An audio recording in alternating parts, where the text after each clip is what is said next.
Financial markets, cryptocurrency, gold and silver, world news. Fair to say you simply flooded the system with money. Yes, we did. That's another way to think about it. We did. Where does it come from? Do you just print it? We printed digital. Hello, ladies and gentlemen. Good day and welcome to the show on this September 12th, a Monday. Now, I'm going to address a problem right now. And you guys stay with me. Because nobody else is addressing this problem. And it's a problem that I didn't really foresee as regards the Fed and the federal funds rate. Okay? And I don't think the Fed foreseen this either when they started on this to fight inflation. It's a big problem. And it's going unaddressed by other channels on here. I'll tell you what it's all about. It's all about the United States national debt and their unfunded liabilities, which amounts into the many trillions of dollars. Maybe like 200 trillion in unfunded liabilities, but the national debt itself is over $30 trillion. This debt has to be serviced. Now, here's the thing. The Fed embarked upon this fight inflation. Their credibility is on the line now at this point. And they've moved into something where they're all in agreement that they all have to move forward with fighting inflation. But what's that all about, and how are they doing that? Well, they're doing it in two methods.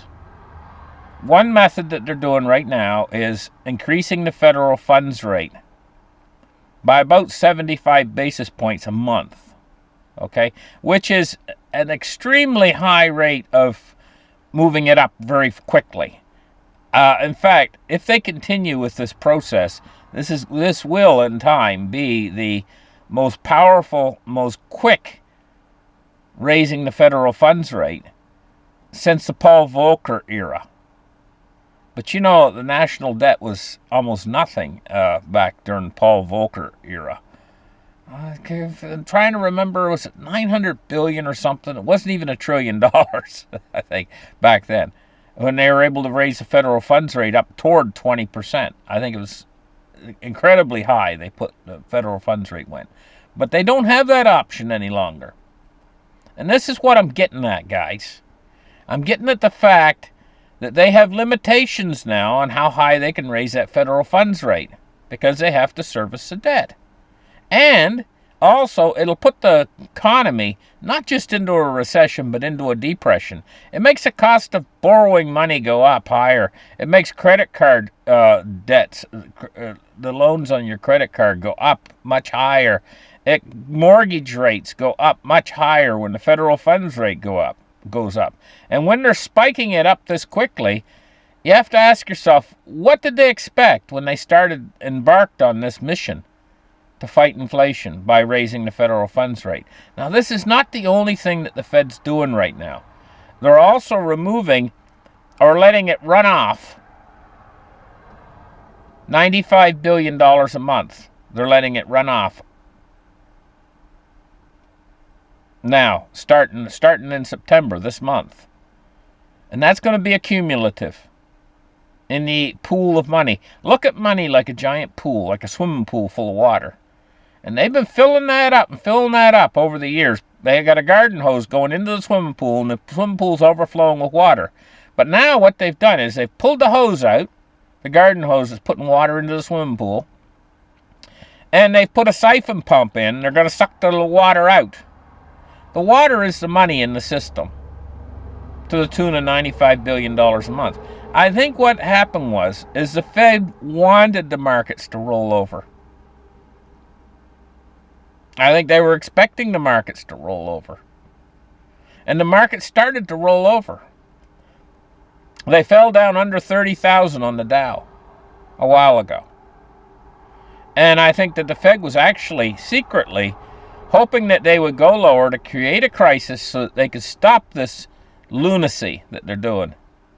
Because they have the limitations of how far they can go with all of this. They have limitations, guys.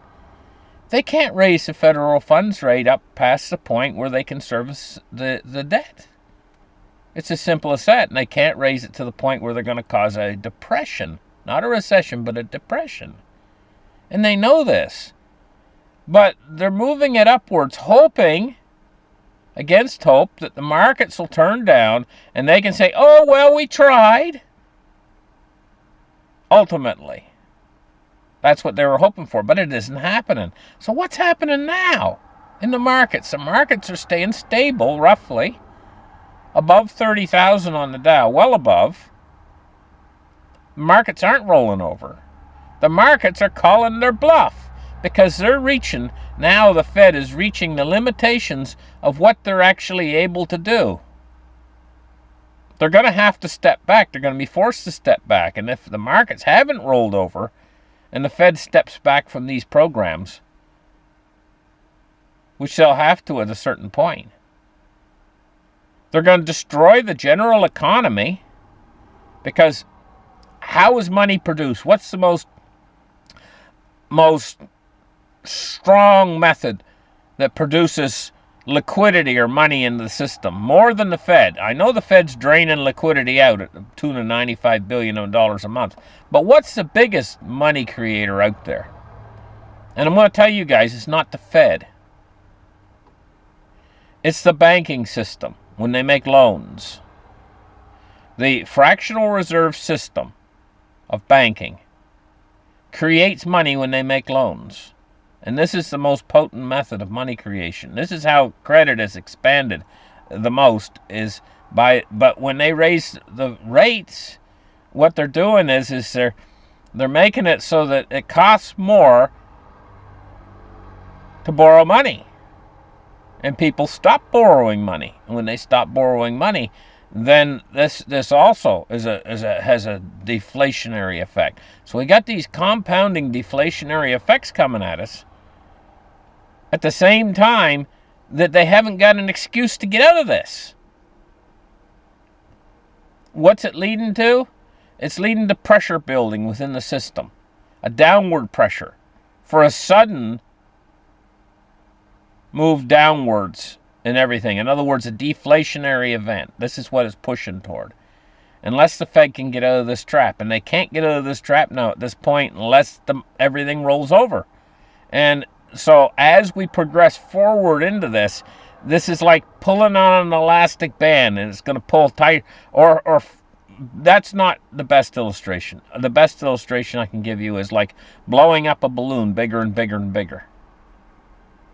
The more you stretch that balloon, the tighter the skin of that balloon gets. It's going to make the louder bang when it pops. And that's where we're going with this. We're putting these deflationary pressures in by the Fed, heading toward the Fed's limitation. And these pressures are like putting that pressure on the skin of a balloon to snap, make the system snap suddenly in ways that we can't even explain. Just a sudden snap of the system, a deflationary event with more power than what we had in 2008 and be more uncontrollable within the banking system. That's what we're headed toward. And I don't see any way out. I think the Fed thought, when they first embarked on this, they thought like I thought, that they would do several raises of the federal funds rate. Thought they'd raise it several times, and then all of a sudden the system would snap, the markets would go down big, and then they'd say, oh, well, we were data dependent. Okay, now we're going to go back to an easier monetary policy. It would have been just that simple. But the markets didn't snap. The markets are calling their bluff.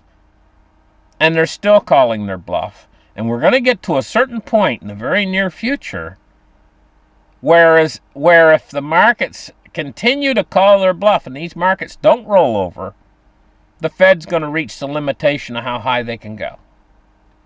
And then what do they do? Then they're hamstrung. Then they can't go any further.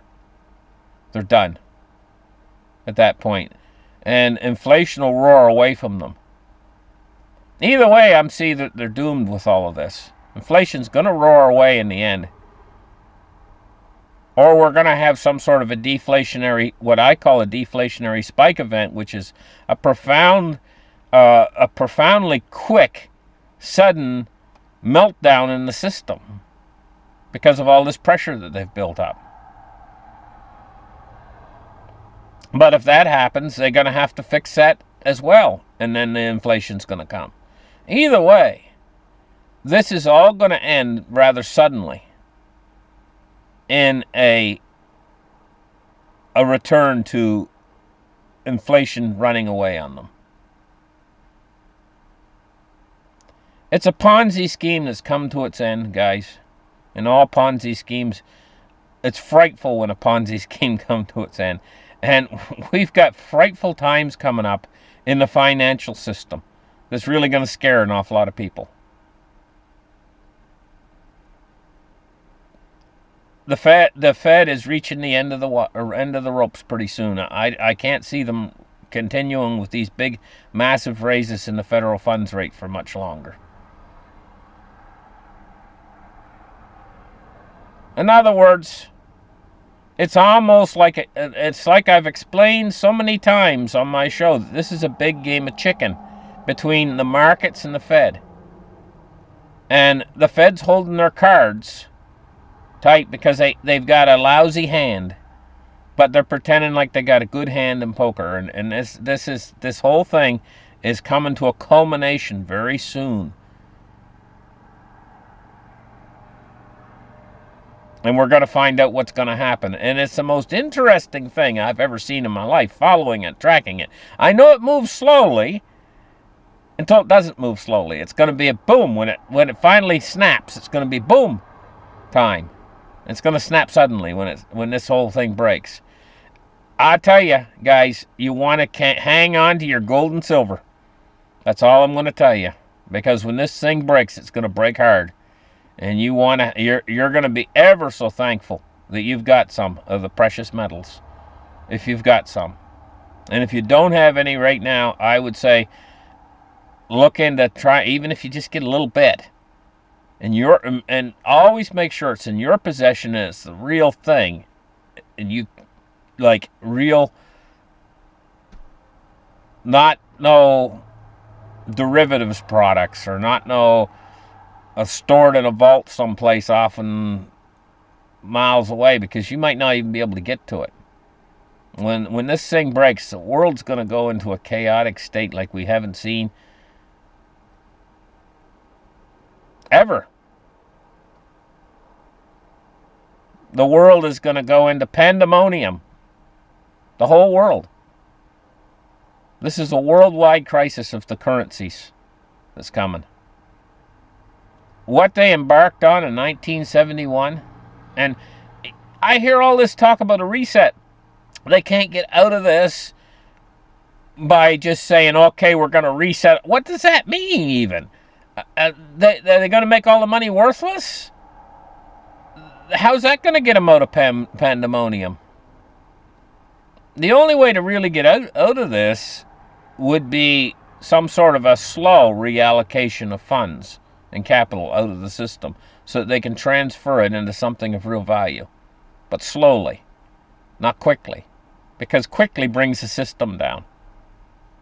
All of our value is stored in something that we call money, but it's not really money. It's just paper. And paper currencies always fail in the end. And it's this failure of this currency that we are talking about right here. And we're talking about how the Fed is trying to squirm out of these problems and try to kick the can down when they're reaching the end of the road and they can't kick the can any longer. This is what we're talking about this morning, and what we've talked about for the last 10 minutes or so. Well, actually 14 minutes. Can you believe I talked about that for 14 minutes? But it's so important to you and your finances. For you to realize that this Ponzi scheme's breaking apart now, And they're doing whatever they can. They're desperate now at this point. You think that they're not raising these funds rates and doing quantitative tightening because they're not desperate for some way out of this mess? But there's no way out without a crisis of a magnitude that we've never seen before. So you guys got to prepare yourself for it. Not just with owning physical metals and the metals. And copper's a great metal to own. Nickel is a great metal to own as well. So don't throw away those copper pennies. Make sure they're real copper. Don't throw away those nickels. Make sure they're real nickel. They're good to save too. They are, at some point in the future, they might be almost considered a precious metal themselves. Okay, enough talking. Let's get into the markets. Let's take a look at the silver price today. We're looking at 1974, up 91 cents on the day so far. So it's ready to cross over back above $20 again. Let's take a look at gold. Gold's at $17.27. It's up $10.10 today so far. Cryptocurrencies today are 1075 billion. That's 1,075 billion. And we're looking at a Bitcoin price of $22,395 and an Ethereum price of $1,752 today so far. Dow Jones Industrial Average. Let me refresh the page. It's up 273 points at 32,425. Now I'll tell you something about this, guys. This Dow, you see this right here, this peak it made of 36,407, and all this Fed tightening, it made it down where was that? Just under 30,000 it was, just for very briefly it went below 30,000 in here. And then what happened is now she's climbed back up as high as 33,900, but now it's climbing back up again. You can see that it's holding pat. I don't think this is what the Fed expected to happen. It's not what I expected to happen. And this is the big problem right now, is these markets are not turning over big like they should, with the Fed raising the federal funds rate like they are, and drawing $95 billion a month of liquidity out of the system. This thing should roll over, but it's not. It's creating pressures, though. And perhaps it's the market's expectation that the Fed is going to hit their limitation that's holding the markets in position. In other words, the markets are waiting for it.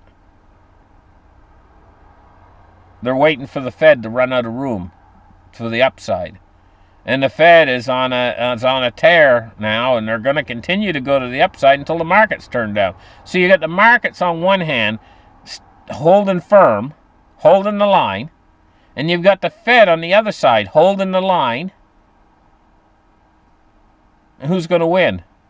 Well, the Fed's going to have to win ultimately in the end, because they're going to raise the federal funds rate and keep withdrawing liquidity from the system until they get a reaction. But the Fed does have that limitation. Let me say that they got to service the debt. They can't raise that funds rate too high. And if they start dropping the federal funds rate, and they switch from quantitative tightening back to quantitative easing, well, it's game over at this point. And what I mean game over, I'm talking about such profoundly high inflation, you've never seen anything like it before. Dare I say hyperinflation. Okay. Let's take a look now at crude oil, 87.88 today. It's up $1.09. Move index today, 121.54 on the move index. Bonds and rates today. We're looking at bond yields falling a little bit. Looking at a 10-year at 3.29. It's fell 2.5 basis points, and a 30-year at 3.44, and it's fell less than a basis point. 0.7 of a basis point. Okay, U.S. dollar index today at 108.18 today. It looks like it's dropping a little bit. Okay, guys, this is a drama.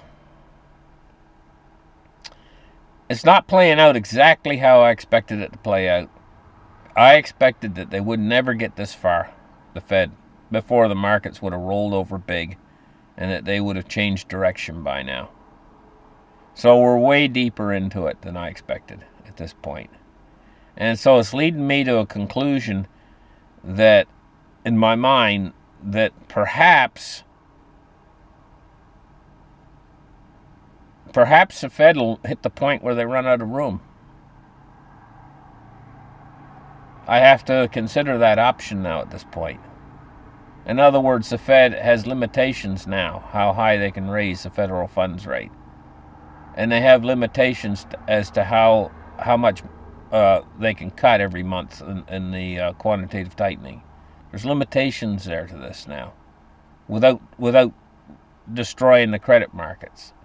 They're not going to destroy the credit markets, and they're not going by doing too much quantitative tightening. They're not going to destroy the credit markets, and they're not going to raise the federal funds rate past the limitations of servicing the United States debt. It just can't be done. They're not going to do that. They can't raise the federal funds rate to 20%. They just can't do that. And and these add up quick. These 0.75 basis point, 75 basis point hikes that they're doing every month adds up quick. Well, what would that add up to in a year? 1.5 basis points every 2 months.